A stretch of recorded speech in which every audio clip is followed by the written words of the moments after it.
Hello friends, welcome to my channel व्रत कथा and भक्ति। आज हम बात करने वाले हैं बच्छ बारस के बारे में कि बच्छ बारस का व्रत क्यों किया जाता है, कब है और इसका मुहूर्त और इसका महत्व क्या है। जन्माष्टमी के 4 दिन बाद यानी भाद्रपद माह के कृष्ण पक्ष की द्वादशी तिथि का विशेष महत्व है। इस दिन बच्छ बारस का त्यौहार मनाया जाता है। बच्छ बारस 30 अगस्त 2024 को मनाया जाएगा। इस दिन गौ माता की बछड़े सहित पूजा की जाती है। माताएं अपने पुत्रों को तिलक लगाकर कलाई फोड़ने के बाद लड्डू का प्रसाद देती हैं, यानी पुत्रवान महिलाएं अपने संतान के मंगल कामना के लिए व्रत रखती हैं और पूजा करती हैं। आइए अब जानते हैं कि बच्छ बारस की पूजा कैसे की जाती है। इस दिन गेहूं से बने हुए पकवान और चाकू से कटी हुई सब्जी नहीं खाई जाती।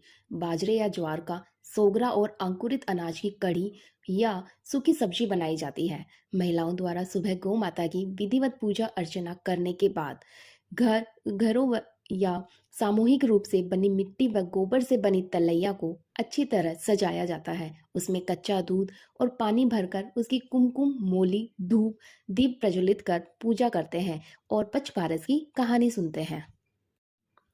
बच्छ बारस पूजन की सामग्री और विधि। पूजा के लिए भैंस का दूध और दही, भीगा हुआ चना और मोठ लें। मोठ बाजरे में घी और चीनी मिलाएं। गाय के रोली का टीका लगाकर चावल के स्थान पर बाजरा लगाएं। बायने के लिए एक कटोरी में भीगा हुआ चना, मोठ बाजरा और रुपए रखें।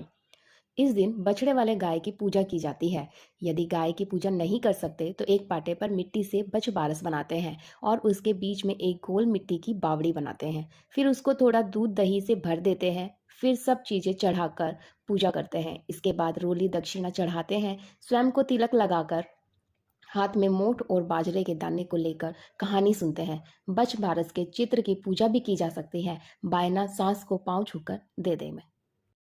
बच्छ बारस की कहानी। बहुत समय पहले की बात है। एक गांव में एक साहूकार अपने 7 बेटों और पोतों के साथ रहता था। उस साहूकार ने गांव में एक तालाब बनवाया था, लेकिन 12 सालों तक वो तालाब नहीं भरा था। तालाब नहीं भरने का कारण पूछने के लिए उसने पंडितों को बुलाया। पंडितों ने कहा कि इसमें पानी तभी भरेगा जब तुम या तो अपने बड़े बेटे या अपने बड़े पोते की बलि दोगे। तब साहूकार ने अपने बड़ी बहू को तो पीहर भेज दिया और पीछे से अपने बड़े पोते की बलि दे दी। इतने में गरजते बरसते बादल आए और तालाब पूरा भर गया।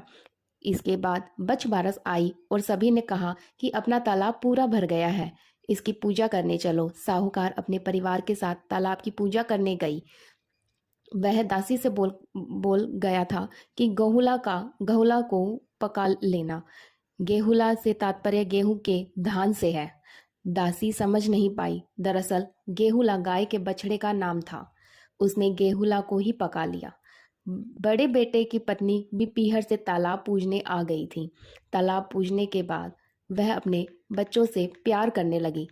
तभी उसने बड़े बेटे के बारे में पूछा। तभी तालाब में से मिट्टी में लिपटा हुआ उसका बड़ा बेटा निकला और बोला कि माँ, मुझे भी तो प्यार करो।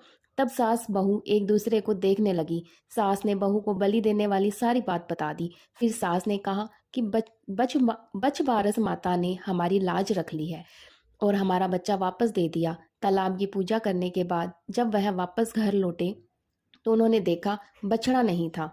साहूकार ने दासी से पूछा कि बछड़ा कहाँ है? तो दासी ने कहा कि आपने ही तो उसे पकाने को कहा था। साहूकार ने कहा कि एक पाप तो अभी उतरा ही है, दूसरे पाप कर दिया। साहूकार ने पका हुआ बछड़ा मिट्टी में दबा दिया। शाम को गाय वापस लौटी तो वह अपने बछड़े को ढूंढने लगी और फिर मिट्टी खोदने लगी। तभी मिट्टी में से बछड़ा निकल गया। साहूकार को पता चला तो वह भी बछड़े को देखने गया। उसने देखा कि बछड़ा गाय का दूध पीने में व्यस्त था। तब साहूकार ने पूरे गांव में यह बात फैलाई कि हर बेटे की माँ को बच्छ बारस का व्रत करना चाहिए और तालाब पूजना चाहिए। हे बच्छ बारस माता, जैसा साहूकार के बहू को दिया वैसा हमें भी देना। कहानी कहते हुए सुनते हुए सभी की मनोकामना पूर्ण करना। जय बच्छ बारस माता।